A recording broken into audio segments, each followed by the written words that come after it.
Hi, everybody. It's me, Donna. And I know that you're so used to seeing me in my crazy outfits, like my luau and my Hawaiian lei. And, you know, tonight I asked you to join me for something a little bit more serious. And I know it's so strange, but I kind of feel like it's perfect. It's like kismet. The sun is setting. It's Memorial Day weekend. It's Sunday night. So for me growing up, Sunday was always a very special day when it came to, you know, spirituality. Whether you want to call it religion or not, you don't have to. Whatever makes you comfortable, really, because I'm not here to make you uncomfortable. But the reason I wanted to really come on and talk to everybody was because I know that for me, being a comedian, most people think I'm always up. And a lot of the time, I am. I truly am. And hi, Kara. Oh, I love you, my friend. And I am up a lot of the time. And since this started 10 weeks ago, well, almost 11 weeks ago now, I've been, being Donna and being silly and being active. And at night, I'm jumping on a trampoline. I'm dressed as, different characters. I'm playing Bingo and Hangman. Hi, Susan. Hi, Paulette. Oh, I'm going to wait a second till everybody gets here. This is so exciting. I'm so excited. Hi, Tina. How are you? Oh, God, I'm so grateful that you guys are here. So, like I started saying, I know most of you know me as Donna Vaicels and Donna, owner of Salon Gossip, or you know me as Donna Vee, the comedian.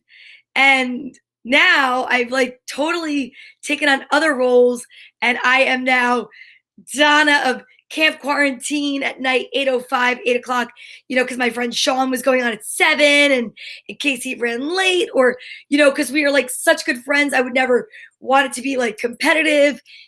It was like 8:05, I'm live. It just rhymed. It worked. So at night, from the very beginning, I was going live and I was being silly. And hi, Frank and Tina. Hi. And I'm so grateful to have so many of you here. And I'm going to try really hard not to get really emotional. But so that's what started, 10, 11 weeks ago. And we were all told around 11 weeks ago that this was going to last 2 weeks. Hi, Kathy. And, you know, 2 weeks, I was like, this is great. 2 weeks is nothing. I've never taken 2 weeks off in a row. And, I can handle it. And maybe I'll do a cleanse or something. I don't know. And now here we are 11 weeks later. But it's incredible what has changed for me and for you and for so many others. And some things are really positive and some things are not. And I'm not here on a Sunday night on Memorial Day weekend to bring people down, but I do feel that we are really experiencing and living through history. And we are in what will be history.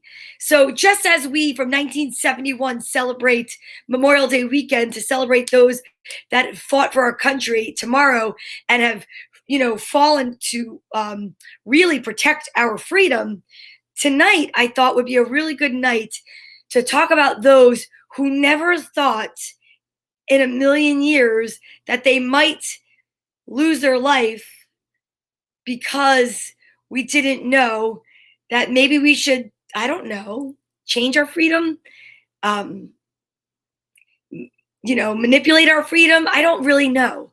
But it's very strange to me, all the different feelings that are going on for me, and I know for you guys as well. So, really, what I'm here to do is, I'm even dressed in my wake dress. Like literally, I'm not trying to make this morose, but, growing up the way that I did, I grew up that if someone passed away, you honored them. And hi, my cousin. and you honored them by, leaving work early and going to a wake and hi Aja, good night, love y'all, see you at story time. And you honor them by saying kind words and prayers and joining with family and friends, laughing for some people in Italian and Irish households, sitting Shiva for my Jewish friends, and you just had some sort of closure. And I feel like this is the first time in my life that I've ever experienced not having closure. You know, it's wild because I know this is going to sound strange, but I used to like to watch The Walking Dead. And I remember watching it with my friend Kim Palermo, and she would say things to me like, "Are you ready in case this ever happens?" And I'm like, "This is never going to happen." And I know that's not exactly what's happened, but like we're filling our cabinets with canned goods and we're buying toilet paper in bulk. I mean, think about it. 10 to 11 weeks ago, it was insane, kind of like on The Walking Dead. And now here we are, and we've lost people, and we're getting closer to reopening life back as we know it. And I just thought to myself, I don't think I can go back to life as we knew it without having closure about life as we knew it. I read in the morning and I do something called Story Time with Donna Vee. And I started doing it because I have friends, one in particular, my friend Heather, who her and her wife Betty have a daughter who's 8 years old. And Heather is my age. We went to grammar school together. And all I could think of is, oh my God, I love TJ, but I can't imagine having to wake up every day and go to work and teach like a teacher and figure out what to do. And not only that, never mind that, how about the emotional part that comes with it? Like where you, as an adult that are the parent, I don't know how many out there of you have experienced this. I know I have, where I have felt that I've reverted to the role of a child, where I've wished that someone could give me guidance and that someone could say to me, it's going to be all right. Because that's what we're used to in this hierarchy of the life that we're used to. And that's not what this is. This is, wow, all for one, one for all.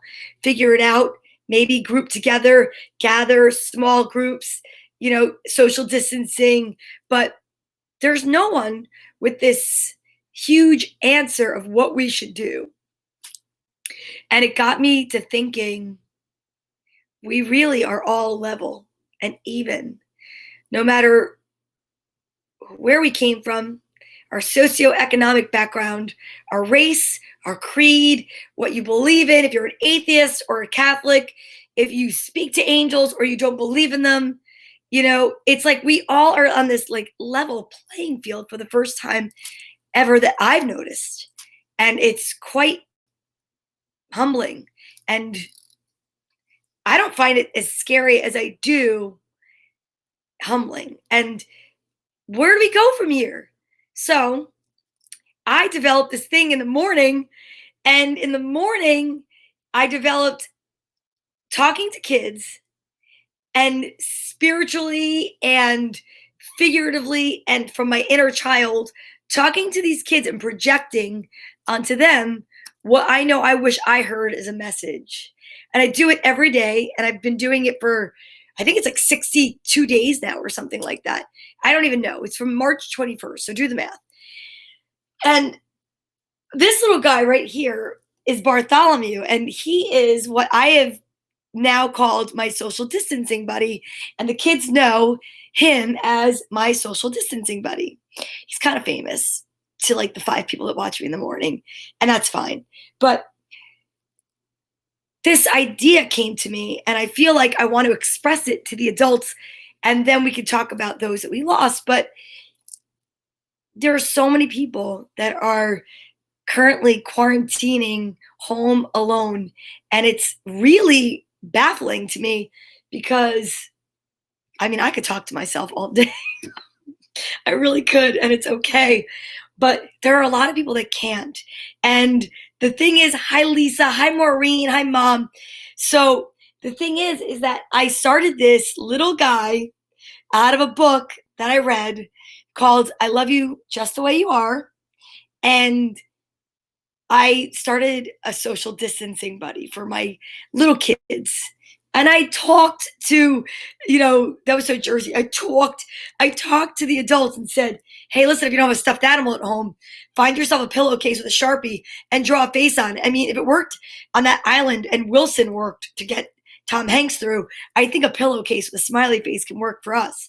But my point is that this has really made me realize how many people are going through something completely different while experiencing the same thing.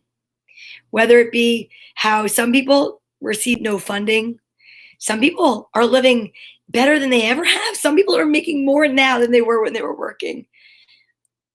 But truth be told, if we all can find some kind of a common ground and stick together, maybe we'll make it through this as a better society.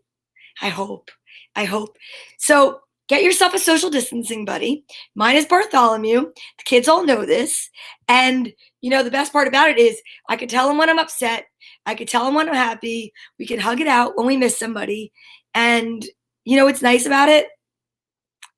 He doesn't tell my secrets. I could say to him, oh, I'm so pissed off at the government. Or, you know what? I'm so sad that my friend passed away. But we need to teach the younger generation to grieve and to experience what we're experiencing from a different perspective. Because I can tell you right now, one thing I've learned, you're going to go over there and listen to the rest of this? Yeah. Okay, thanks. One thing I learned is that this quarantine is more than just being careful of germs and spreading, COVID-19, coronavirus that was discovered in 2019. That's where that comes from. And it's more than just social responsibility. It's also, when we go back to normal or whatever that will be, I feel like it's going to be, and just listen, you know me. I mean no harm. I love you guys. But it's going to be like Invasion of the Body Snatchers. You know why? Let me read some facts to you, if you don't mind. Essex County had 16,977 cases of COVID to date. And there's 1,583 that perished. And the population is 799,767. Now, okay, so when you look at the numbers, it doesn't look like, wow, 1,600 people out of 800,000. Doesn't sound like a lot. But you know what? Here's the thing. Bloomfield had 1,034 cases and 60 deaths. And the population is 50,172. This is as of the 23rd, so 2 days ago. 3 days ago? Whatever. Glen Ridge had 36 cases and 8 deaths. Now, comparatively, that's a huge number of deaths compared to those that were confirmed cases out of a town that's only 7,598. Montclair had 394 confirmed cases and 43 deaths out of 38,676 people. Like, it's wild. And my little town of Nutley, where I live now, 461 confirmed cases and 33 deaths. So I'm not really great at math, but if you, let's just say, took 461, right? Let's just do it for the heck of it, guys, together. 461, and you divided it by 33.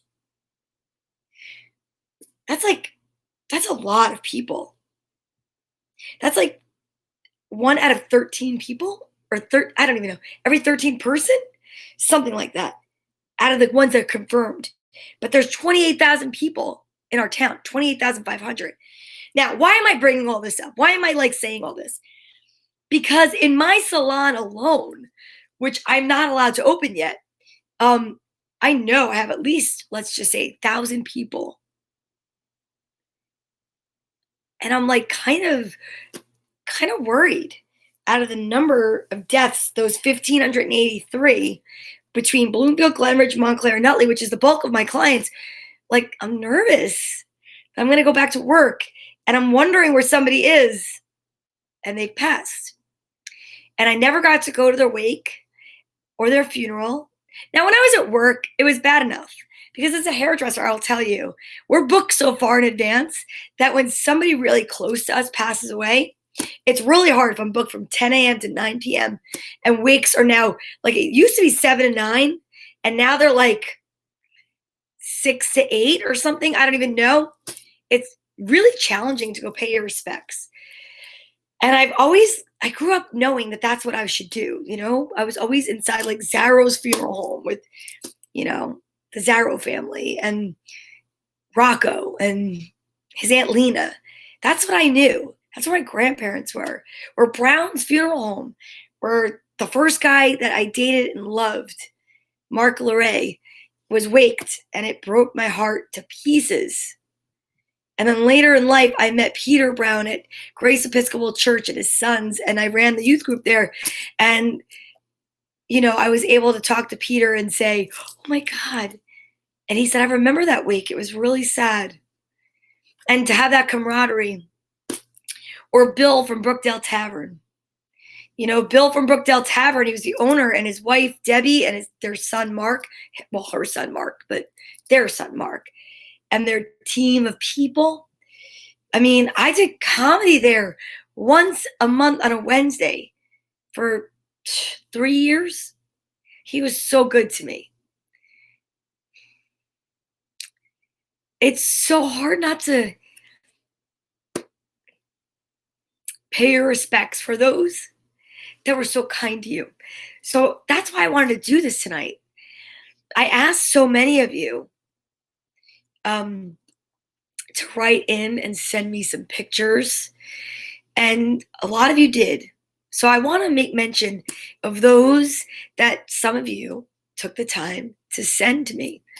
I also would like to, as wild as this may sound,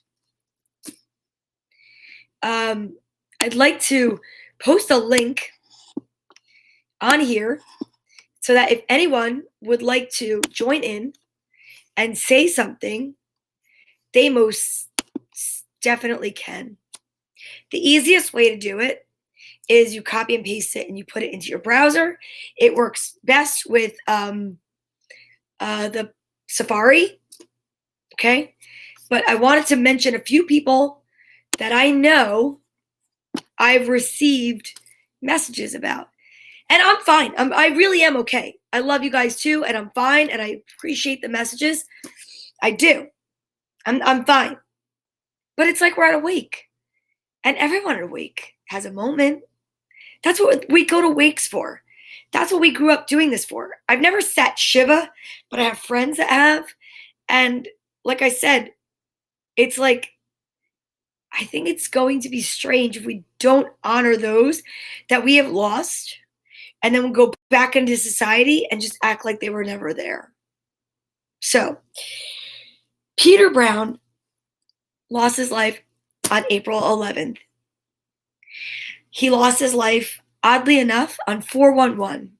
And he was a man I got much information from. At 411, you dial for information. And when I found out about Peter Brown, it was Easter weekend. It was actually Easter Eve. And I was so sad because he was so kind to me, and he always was kind to me at Grace Episcopal Church. And he was a Jets fan. So, I mean, how could I not love him? His sons were beautiful and sweet and kind, and that's how he raised them. They're going to college now. And if I could hug them, I would. But they'd probably think I was creepy. And I get it. Then Easter, I went and I drove around as an Easter bunny. Only to try to like make kids happy. Actually, I wasn't the Easter bunny, guys. I had the Easter bunny with me. And it was amazing. And it was such a great experience. It was bright.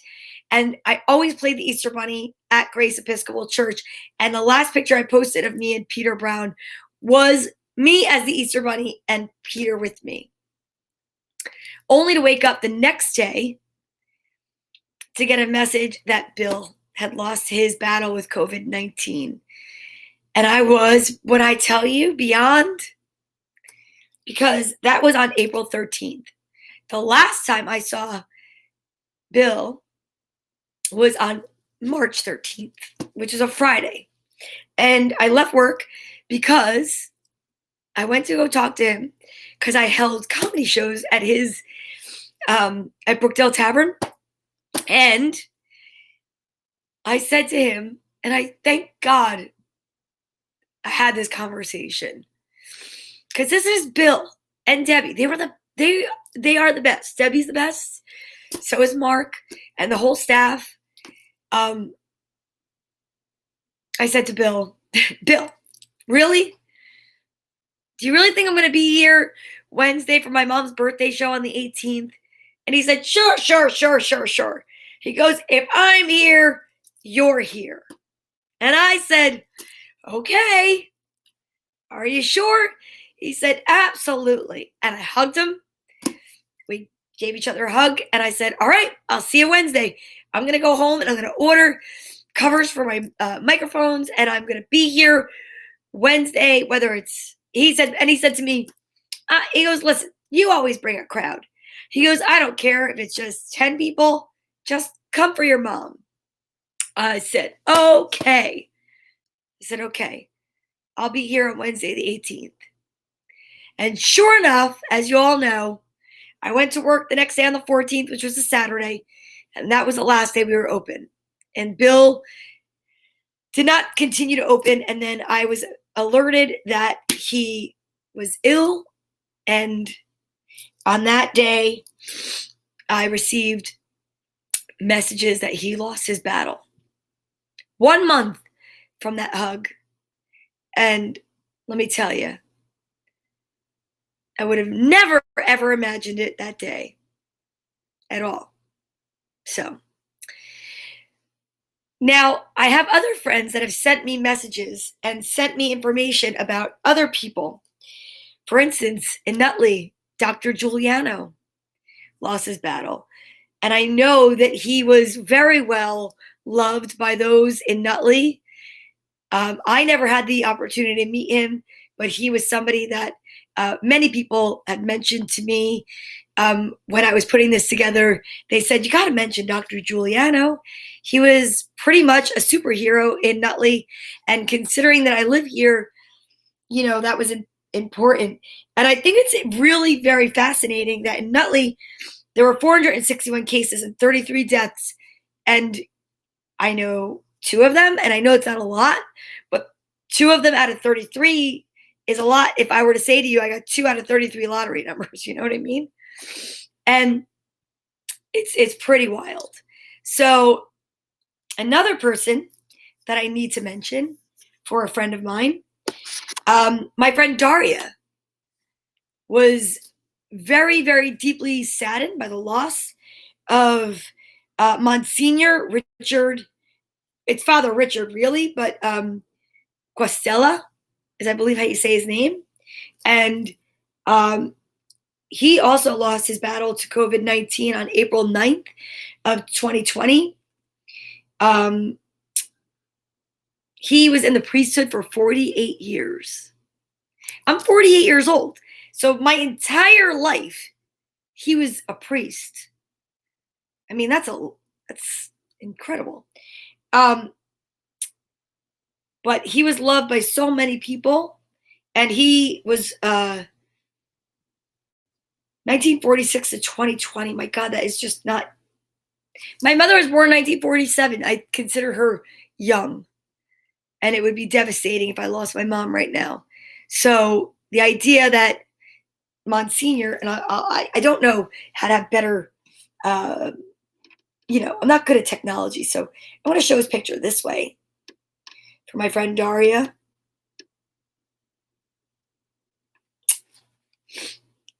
And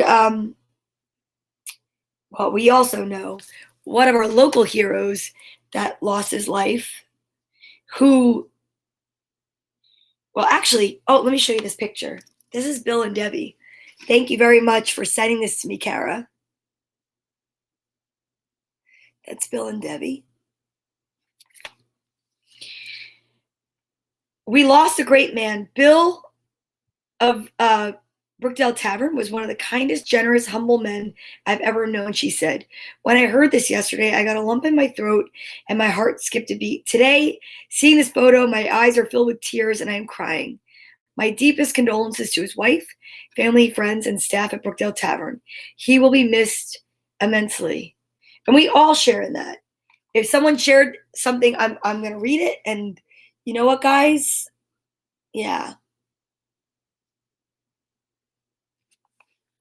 So, I mean, I know we all send our condolences out to Bill and to Deb and to Mark and to their family. And then here's the picture of me and Peter. That's Peter Brown. Such a sweetheart, such a kind soul, always so kind to me and my daughters. And I met him. Here's some really great pictures that were sent to me from Cara Diane Lopez in the front of Brookdale Tavern. Let's see which way do I have to go with this. Again, not technologically astute, but there, from what I know, it's still there.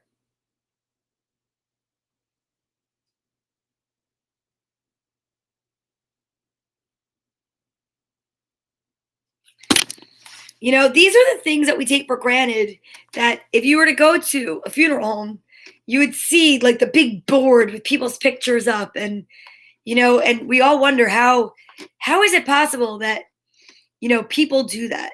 It's got to be so difficult. And it is so difficult. But that's how we remember people, you know? Um Another person that passed, this was a post that was put on by Kara and for her friend. It says, "My dear friend from high school lost her father to this virus. My heart goes out to Doreen Bonapace Molinero. No words can say how horrible it is to lose a father, but to lose him from this terrible virus is unprecedented." And this is a picture of her dad.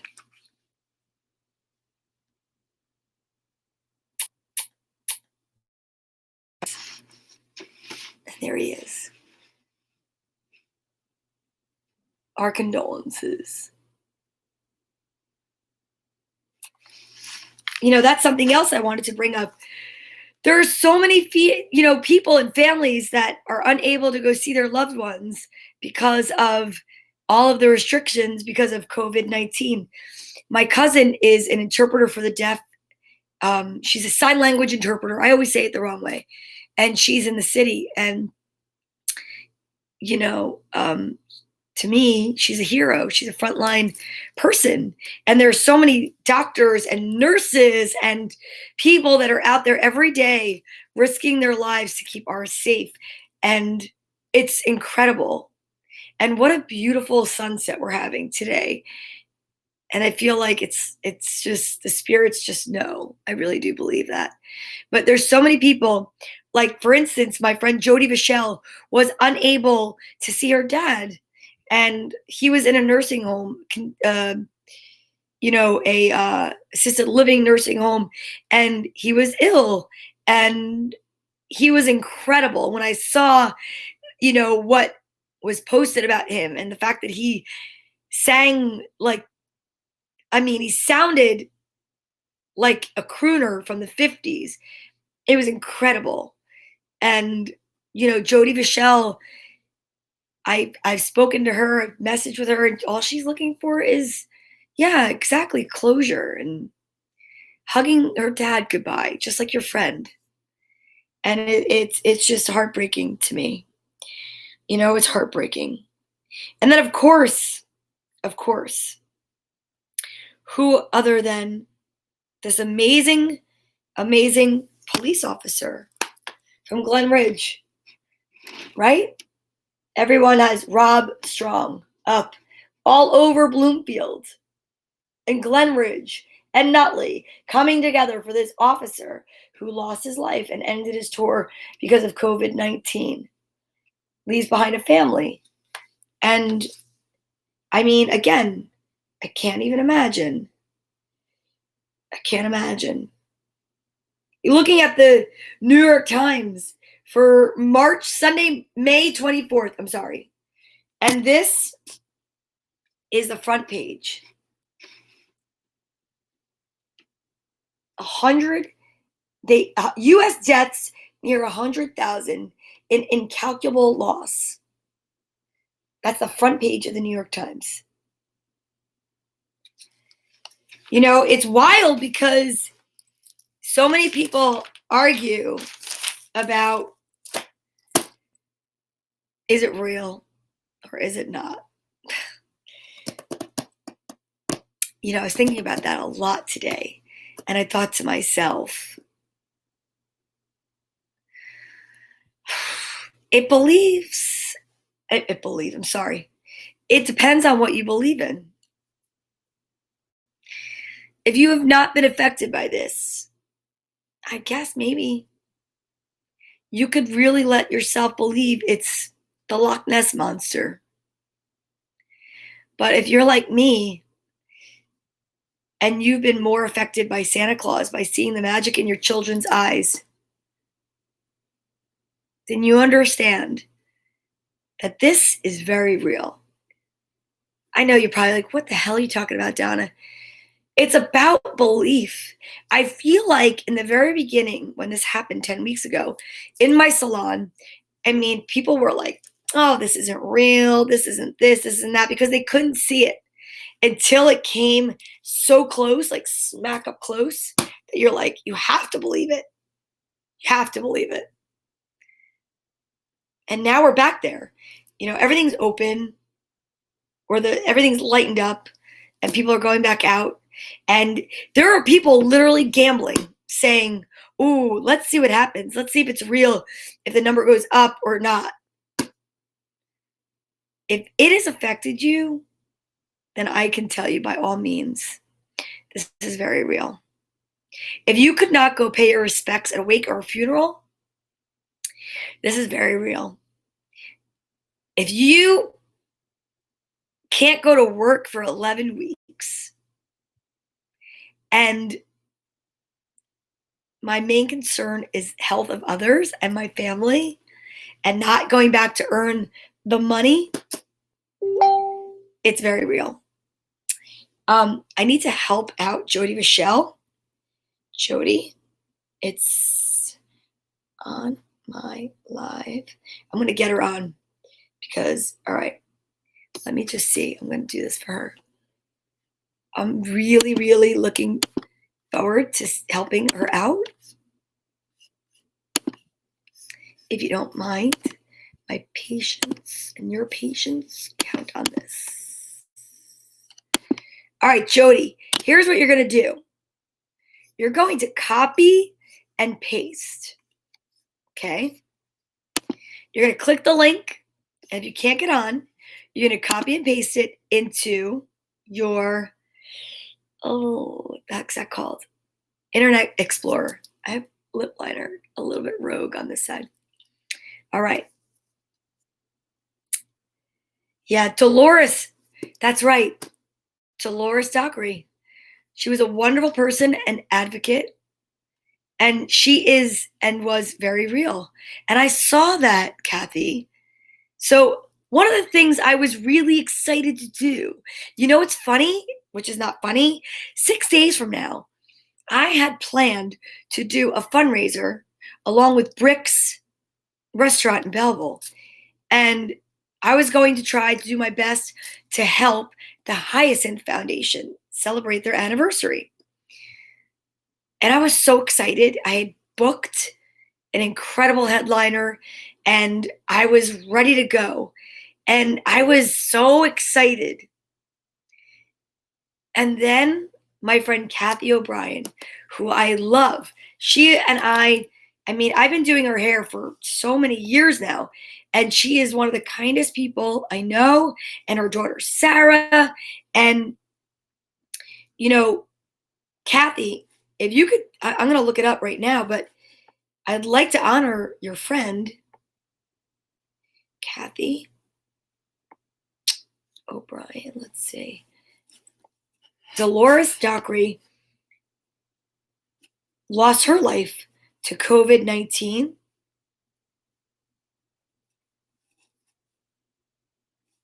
Kathy, you know what it is? That apostrophe. And please, if anyone wants to join in, send me a message. Please know that you totally can. Ay, Dios mío. I'm in some shopping thing. Oh my gosh. That is not what I want to do. Oh, oopsie. As you could tell, I need technical help. If anybody out there would like to be my roadie, I would freaking dig that.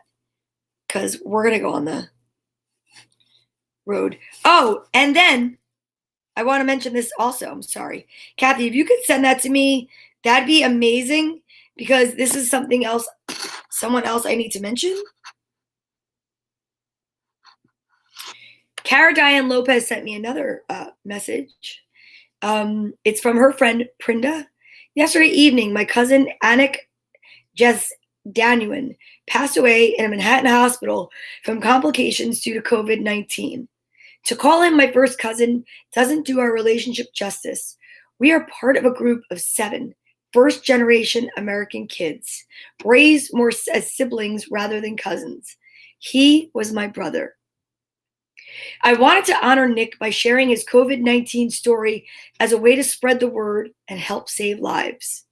Nick was a picture of health. He had no underlying health problems and would not be considered high risk by any means. This past November, he ran his 83rd full marathon. In fact, he had run so many New York City marathons, 15 in total, he was now guaranteed entry for life. Although he had been feeling sick and tested positive for the virus, he did not require hospitalization. He did everything he was supposed to do, resting in his apartment in complete isolation. By the end of last week, his condition had started improving. On Saturday, he went to the doctor to get his vitals checked. His lungs were clear and all vitals were in good range. This week started off well, still feeling like he was slowly recovering. But Wednesday was a sudden setback, and he spent most of the day in bed. By 4:30 yesterday, he was in the ER with some breathing issues. 13 hours later, we lost him. As I'm sure you can imagine, my family has been going through a range of emotions. What I'm feeling most now is anger. Anger at all the people I still see not taking this virus seriously. All the people who think they are invincible because they are young or healthy or arrogant. What I wanted to do today was share a story of someone you know personally losing a family member to this virus. And it wasn't a grandparent or even a parent. It wasn't someone with underlying conditions. It was a brother who could literally run circles around you and me and not break a sweat. Nick had the strongest heart of any of us in the family, yet this coronavirus was able to take him away from us. Please let your friends and families know this is very real. And we all need to be taking the necessary precautions, not only to keep ourselves safe, but to keep everyone safe. Love to all, especially Nick, who I already miss terribly. May he rest in peace.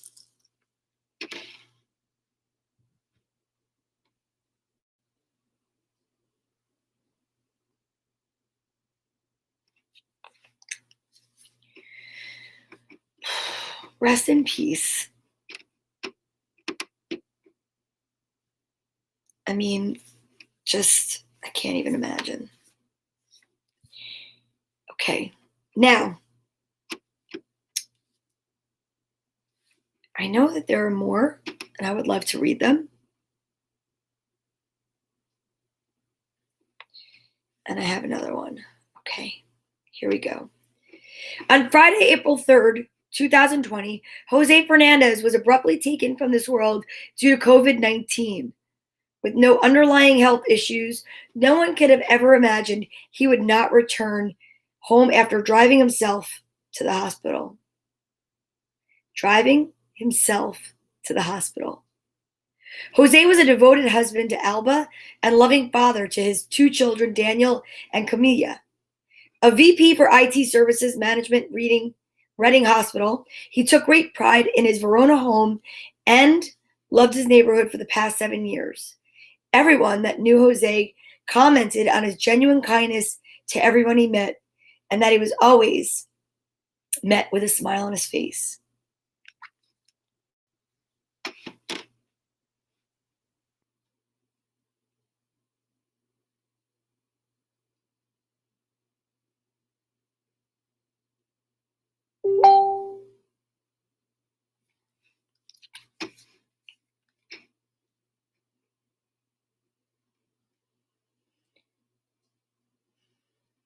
Now, I know that there is so much more out there, and I know that people have shared other things with me. And okay, so Jody, you have to actually just copy and paste it into what is that blue thing called? I always do this. It's like I have not Google. Hi, babe. It's me. I know I'm here for you. Listen, if you can find out, that'd be great. If you don't mind, can I play the video you sent me of your dad?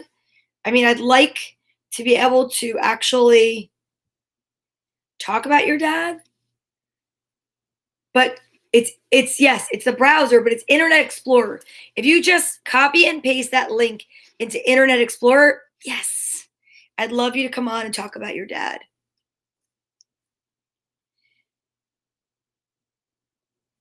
And then I have something I would love to read about Rob and Kathy. I'd love it if you want to send me something about your friend. I mean, I would really love that, please. I have another one I'd like to read before, while she's waiting to come on. Okay. Our son Benjamin has lost his principal to this awful coronavirus. We are heartbroken.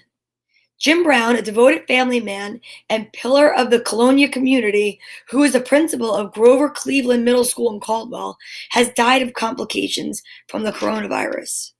A beloved educator and youth sports coach who police in West Caldwell called a natural leader. Brown is survived by his wife, Sherry, and their 3 children. He was 48 years old. He passed away from COVID, Sherry Brown said. The family wants to share this because it's so important. This man had no underlying conditions. He was a picture of health, and this illustrates just how devastating this virus can really be. He was the love of my life, and he will be missed dearly. And this is a picture of him and his family.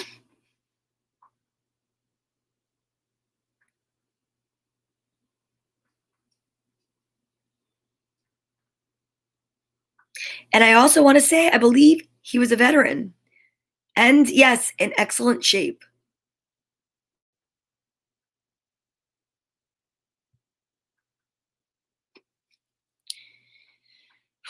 Okay.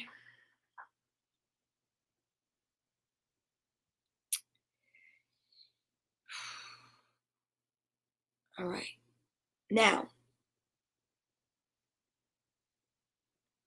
Jody Vaicels' dad.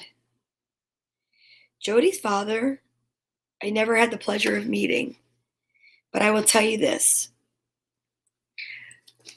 Her dad was a character, and he spent the last days of his life unable to see Jody or family members because of COVID-19, just like a lot of families that are in the hospital, nursing homes, and assisted living.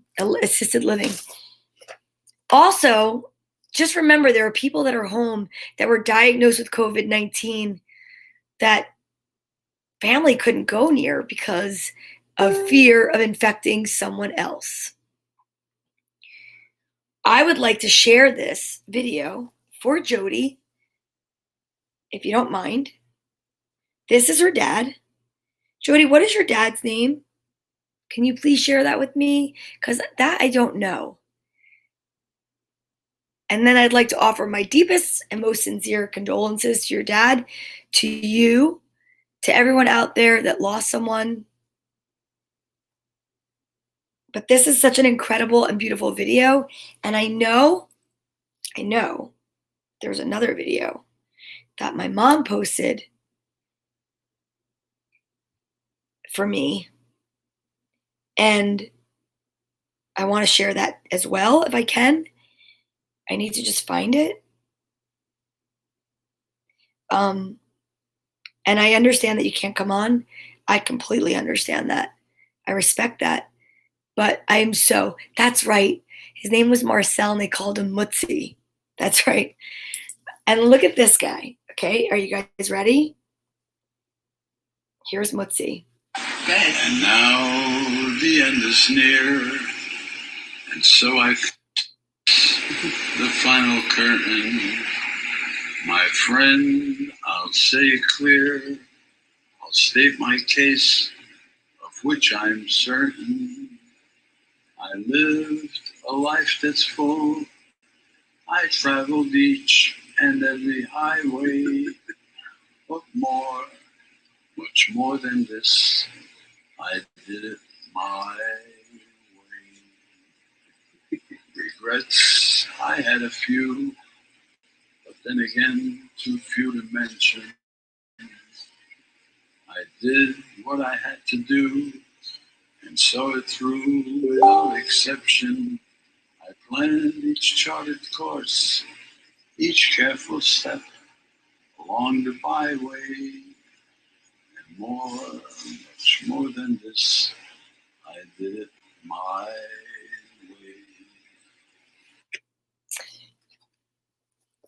Oh God, that's Jody's dad. Oh my God.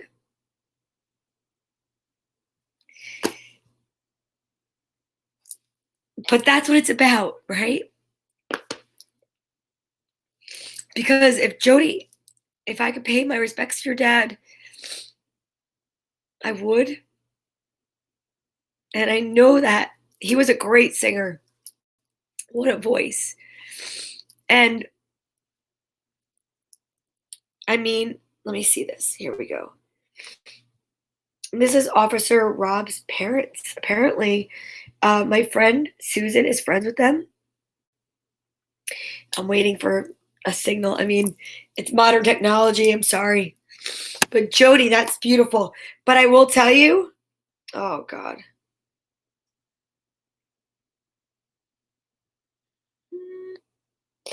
Okay. Nope. Okay. I can't. I'll cry my eyes out for that. And that is a picture from Officer Rob's funeral. And there's so much written about him. Wasn't that beautiful? I mean, I could listen to your dad sing all day. Your cousin posted the most amazing video, and I really wanted to show that. Not because I want to make people cry, but because it was honestly beautiful. And I'm going to look for it right now.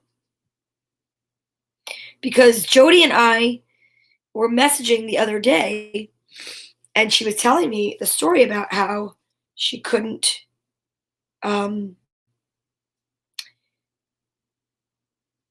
see her dad. And she was one of the reasons that, like, she really inspired this, actually, you know? And I'm gonna play this video if it's okay. Oh boy. Oh boy, I gotta start from the beginning. I'm sorry. It's only 2 minutes long, but I'm gonna play this video. And what a beautiful video that is. I guess his nephew made.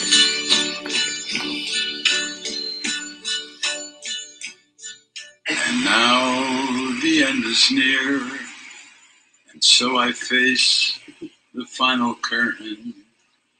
My friend, I'll say it clear, I'll state my case, of which I'm certain. I lived a life that's full, I traveled each and every highway, but more, much more than this, I did it my way. Regrets, I had a few, but then again, too few to mention. I did what I had to do and saw it through without exception. I planned each charted course, each careful step along the byway, and more, much more than this, I did it my way.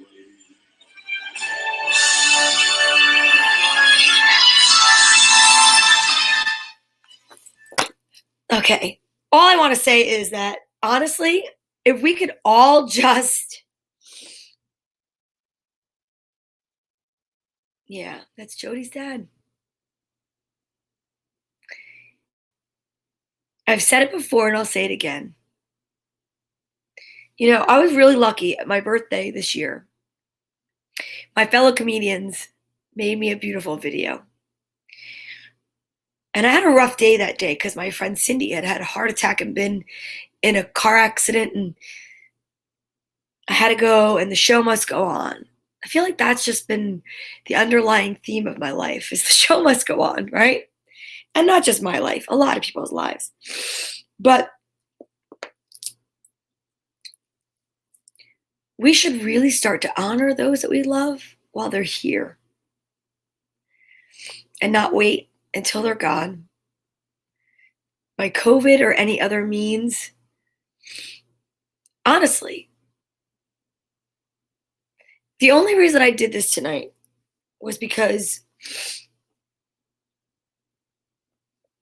I truly believe that there is something good that comes out of the fact that you release and you cry and you get it out.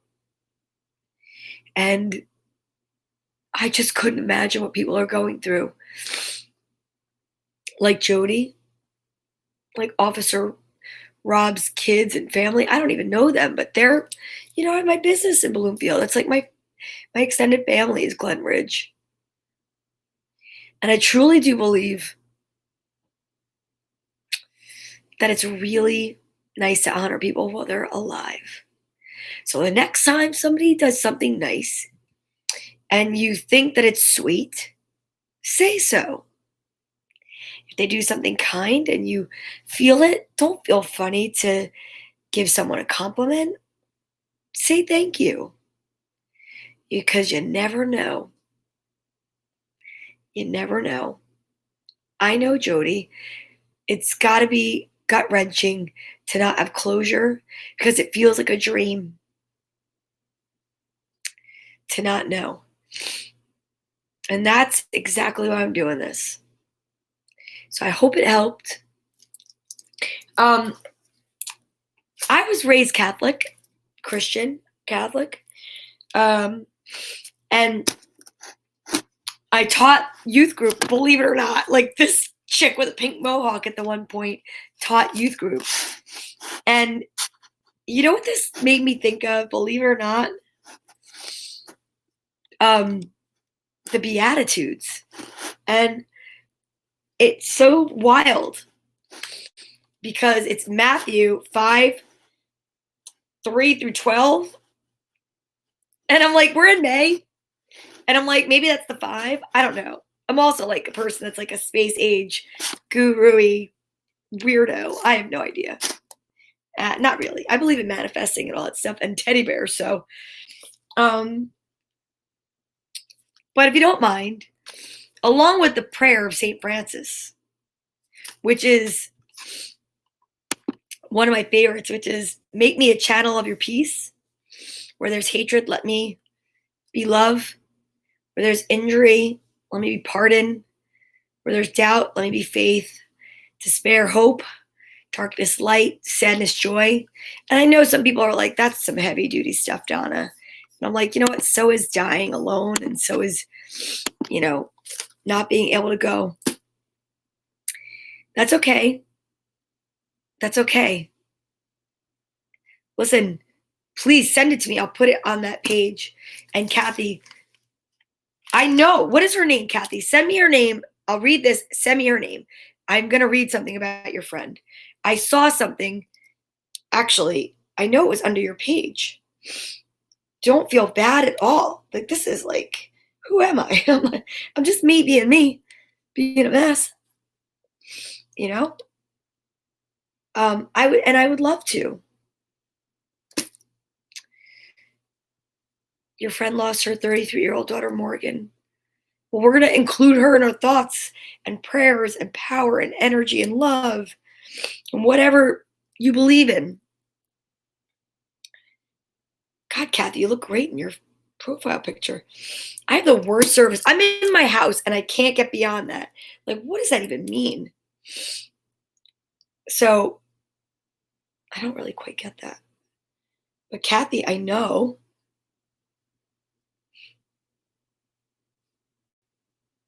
Your friends, I saw it. No. Kara, do I need to go to Morgan's mom's house and put a mask on and go talk to her? Because I will. Oh, gosh. Your father-in-law passed away also? Oh, God, Noelle, I'm so sorry. What's your father-in-law's name, Noelle? Just his first name, if you don't want to say his last name, and I'll just include him in my prayers. I don't know why I can't get a service thing. Listen, I'm going to read this, and I would really appreciate it if you guys would let me know their names. Kara, I'll do whatever I can for you. Blessed are the poor in spirit, for theirs is the kingdom of heaven. Blessed are those that mourn, for they shall be comforted. Blessed are the meek, for they shall inherit the earth. Blessed are those that hunger and thirst for righteousness, they shall be filled. Blessed are the peacemakers, for they shall be called sons of God. Blessed are the merciful, for they shall have mercy and obtain mercy. Blessed are the pure of heart, for they shall see God. Blessed are those who are persecuted for righteousness. The kingdom will be theirs. John Maroon, I'm praying for you also.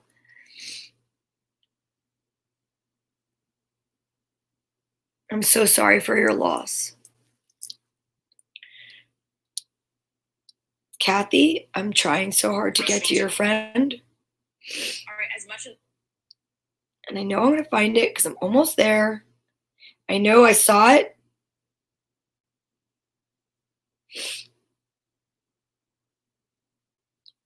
Wait, where is she? Come on. Not that long ago.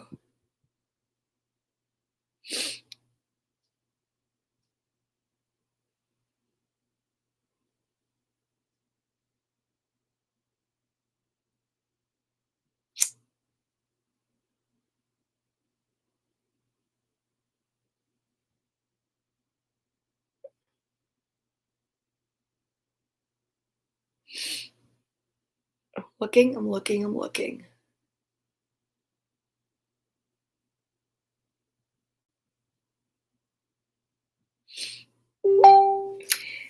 Rest in peace, Rolando Sartori and Efren Alexander Franco, both fathers, friends of mine.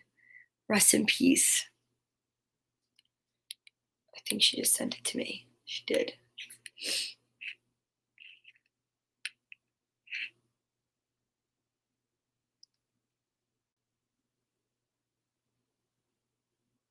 Dolores Dockery. But I know that I was so close to finding the write-up about her.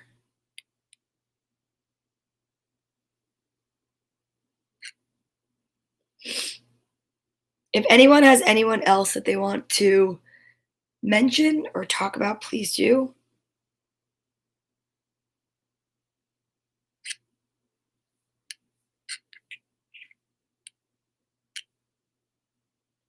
I found it.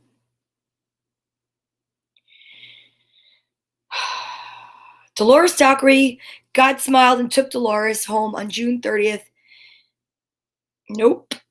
That's her mother, because that was June 30th of 2013. Now that is strange. That's what I found right now.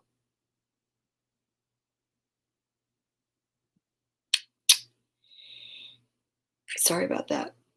Not making light of it at all. Found it.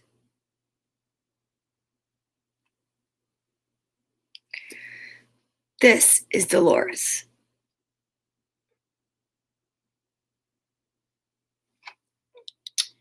Dolores Dockery, HIV activist and leader, lost to COVID-19.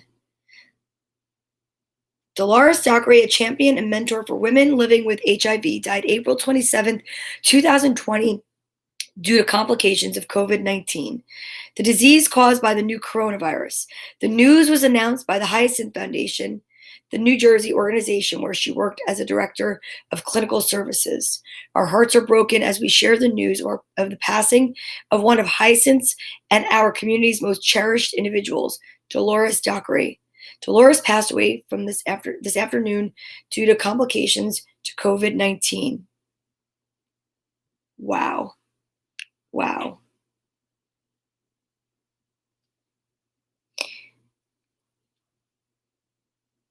It is with the most profound sadness that we share the news that Dolores Dockery passed away earlier today due to complications of COVID-19. Dolores was the fiercest champion the HIV world has ever seen, particularly for women living with the virus.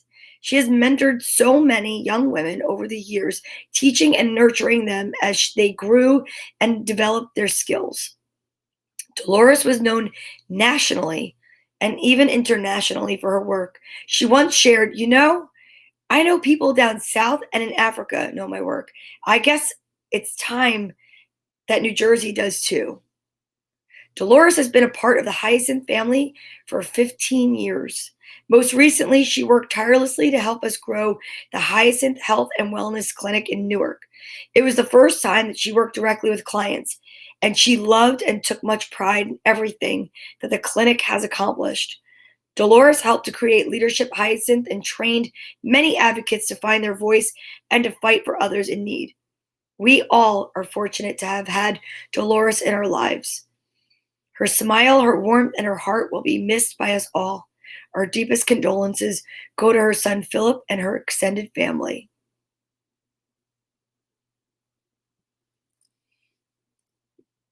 That's her.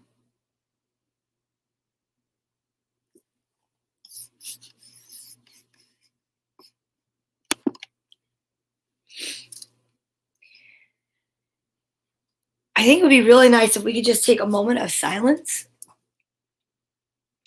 and keep everyone in our minds and in our hearts that we have lost to COVID-19, and to those that we have lost during this 10-week period of time that has put everyone's life on pause, that has prevented us from being able to gather publicly in groups at a church or a synagogue, that has prevented us from gathering to mourn our losses.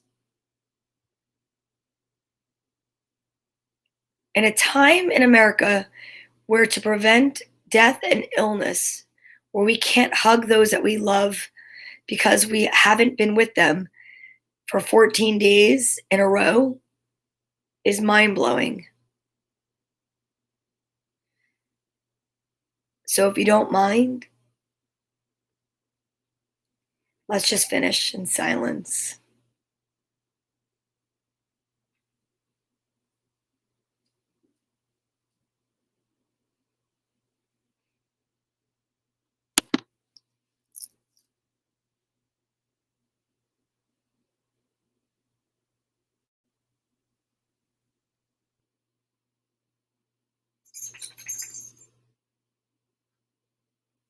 Thank you to everyone that was here this evening and joined me on this Memorial Day weekend where we honor our veterans, but tonight we honor those that we lost that we couldn't honor properly.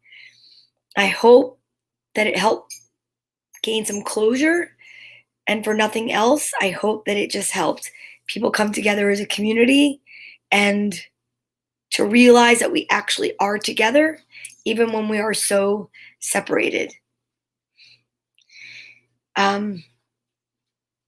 Thank you.